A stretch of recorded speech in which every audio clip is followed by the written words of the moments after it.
let me know. It's difficult to attack your own. I have multiple gay friends that would disagree with someone being forced to make a wedding cake for them.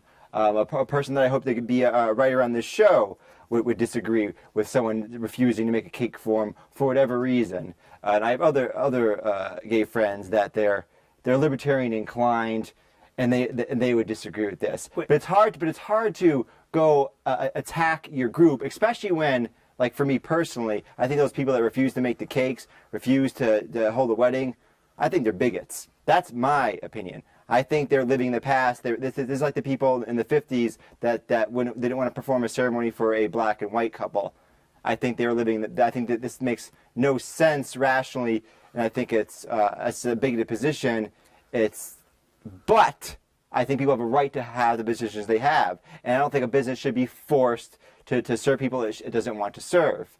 An argument that was made during the civil rights era was, well, say a black person would have no other options. No one will. 80% of the community is against me just because of my skin color. What am I going to do?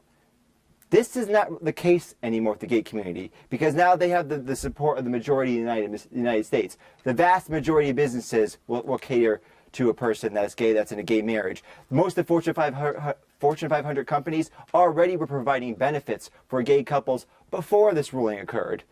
So there's only a small minority, and that minority is shrinking, of businesses that will not cater to gay couples, because it's not good for business to do that. It makes no sense. It's just like not catering to black people or Latinos or to whoever. It's just not good for business.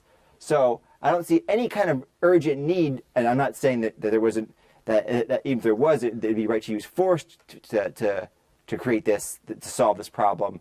But I don't think that we should worry about those handful of people that don't want to make the wedding cake. I don't want to see the government get in and force them. And you're right, this ruling leaves the door open for that to happen. It leaves the door open for the priest who's performing weddings to say, well, either I just don't perform any weddings, or I have to perform weddings for a gay couple that I don't want to perform, which they shouldn't have to do that. One thing I find a little confusing, though, and I've talked to some gay friends of mine, is like they tell me, I wouldn't want to go to that shop that doesn't serve me cake. I don't want to go to that. Why would I want to be there? That's a fantastic question. That's one of my questions as well. Is why on earth would you want somebody to bake you a cake who doesn't want to bake you a cake? I think you're living in sin.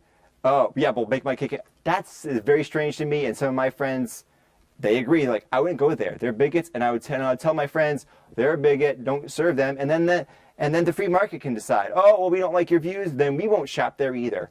And that can happen. Mm-hmm. So